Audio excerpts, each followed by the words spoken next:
Hello সবাইকে, welcome back to my channel Tales from Trail. আমি দিশা চলে এসেছি আবারও একটা নতুন ব্লগ নিয়ে। আজকে 29শে ডিসেম্বর, সকাল এখন 10টা মতো বাজে। সবাই এখন রেডি হচ্ছে বেরোনোর জন্যে, আর আমি রেডি হয়ে এখন দাঁড়িয়ে রয়েছি তাগদা হোমস্টের একটা ব্যালকনিতে, যেখানে দাঁড়িয়ে দূর থেকে আমাদের গাড়িটা কিন্তু দেখা যাচ্ছে। সবাই মোটামুটি রেডি হয়ে গেছে, এখন আমাদের লাগেজ তোলা চলছে। আর ভাই গাড়িতে লাগেজগুলো ভালো করে সাজিয়ে রাখছে, যাতে গাড়ি চালানোর সময় লাগেজের জন্য শুভজিতের পেছন দিকে দেখতে যাতে কোনো রকম অসুবিধে না হয়, সেই জন্যেই লাগেজগুলো খুব গুছিয়ে রাখা হয় গাড়িতে। হোটেল ছাড়ার সময় হোটেলের তরফ থেকে আমাদের এরকম একটা সবার প্রুফ ফটো নিয়েছিল, যাতে পরে যারা গেস্ট আসবে তাদের ওনারা দেখাতে পারেন। দেখতে দেখতে প্রায় 12টা বেজে গেল আমাদের বেরোতে বেরোতে। আমরা ভেবেছিলাম খুব সকাল সকাল আমরা বেরোবো, কিন্তু কালকে আমরা প্রায় 10-12 ঘন্টা গাড়ি জার্নি করে আসার পর সবাই খুব ক্লান্ত হয়ে পড়েছিলাম, তাই জন্য আজকে সকালে সবারই ঘুমটা একটু দেরি করে ভেঙেছে, আর সেই জন্যেই আমাদের সবারই একটু বেরোতে দেরি হয়ে গেল।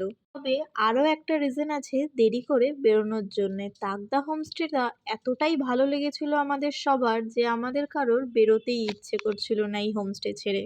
আসলে আমরা সবাই বুঝতে পারিনি যে তাগদা হোমস্টেটা এতটা ভালো হবে, তবে আমাদের সবারই ইচ্ছে ছিল যদি আমরা আরও একটা দিন এই হোমস্টেতে কাটাতে পারতাম।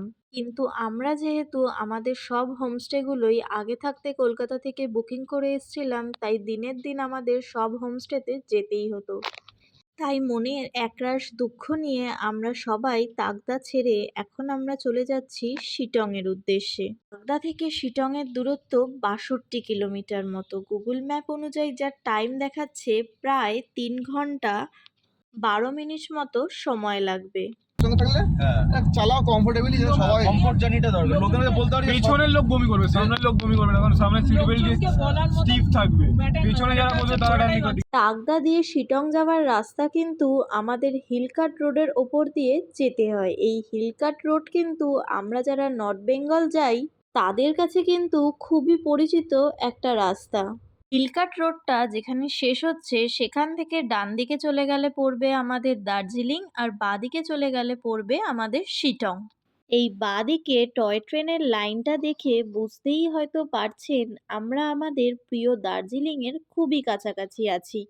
তবে আমাদের ভাগ্য খুব একটা ভালো ছিল না, কারণ আমরা টয় ট্রেন দেখতে পাইনি। তবে এখানকার লোকাল লোকেদেরকে জিজ্ঞাসা করলাম, এই রাস্তা দিয়ে টয় ট্রেন পাস করতে করতে প্রায় বিকেল হয়েই যায়। ওই যে দূরে প্রচুর ছোট ছোট বাড়ি দেখতে পাচ্ছেন, ওটাই কিন্তু আমাদের দার্জিলিং শহর। আমাদের এই জায়গাটা এতটাই ভালো লেগেছিল, আমরা এই পরিবেশটা উপভোগ করব বলে একটা জায়গায় কিছুক্ষণের জন্য দাঁড়িয়ে গেছিলাম। আমাদের এই নর্থ বেঙ্গলে পাহাড়ে ওঠার রাস্তাগুলো কিন্তু বেশ খাড়াই। যদি না আপনি খুব ভালো করে গাড়ি চালাতে পারেন তাহলে কিন্তু অনেকটাই প্রবলেম আপনাদেরকে ফেস করতে হতে পারে। এই যারা নতুন পাহাড়ে নিজেদের গাড়ি নিয়ে যাবেন, বিশেষ করে আমাদের নর্থ বেঙ্গলে, তারা চেষ্টা করবেন পাশে অবশ্যই যেন কোনো এক অভিজ্ঞ লোক আপনাদের সাথে থাকে, না হলে কিন্তু খুব প্রবলেমে পড়তেই পারেন। শিটং যাওয়ার রাস্তা কিন্তু খুবই খারাপ। আমরা প্রচুর জায়গায় প্রচুর খোঁড়া, গর্ত, গাড্ডা সবই পেয়েছি। প্রচুর জায়গায় প্রচুর পাথরও পেয়েছি। তাই গাড়ি অবশ্যই শিটং যাওয়ার সময় খুব বুঝে শুনে আর সাবধানে চালাবেন। শিটং যাবার রাস্তার কন্ডিশন কিন্তু খুব বাজে, আমি বলতেই পারি। দেখতে দেখতে আমরা আমাদের শিটং এর হোমস্টেতে পৌঁছে গেছি। এই সিঁড়িটা দিয়ে উঠে এই সরু ব্যালকনিটা দিয়ে গেলেই আমাদের হোটেলের রুমগুলো। এই হোটেলটা একদমই নতুন। এই হোটেলের আমরা ছিলাম 5 নম্বর গেস্ট।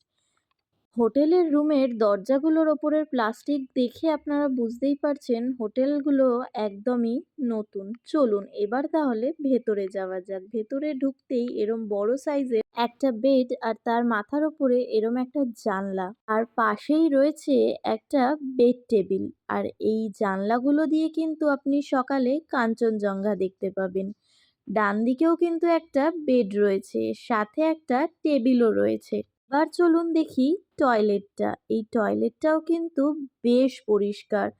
টয়লেটে shower, geyser, basin, even western টয়লেটও রয়েছে। আর টয়লেটটাও কিন্তু বেশ পরিষ্কার পরিচ্ছন্ন টয়লেট। এই হোমস্টেটির ভাড়া পড়েছে ১৩০০ টাকা per head per day with fooding lodging নিয়ে। বাট আমার তো হাতে এটা এটা আরাম লাগছে না, তো আমি তো এটাই করবো, তাই না? এর নাকটা পুরো মতো লিপস্টিক লাগিয়েছে। এটা আমাদের হোমস্টের রান্নাঘর এবং ডাইনিং স্পেস। চেয়ারগুলো দেখেছেন, সিটের প্লাস্টিকগুলো এখনো তোলা হয়নি। আর এই জায়গাটাও কিন্তু বেশ বড়, সাথে প্রচণ্ড পরিষ্কারও। এখানে একসাথে বসে অনেকজনই ডিনার করতে পারবেন। আজকে আমাদের ডিনারে ছিল মাংস, ডিম, বেগুন ভাজা, আলু ভাজা, রুটি। আজকের মতো আমার ব্লগটা এখানেই শেষ করলাম। দেখা হবে পরের একটা কোনো ব্লগে। Tata, bye bye.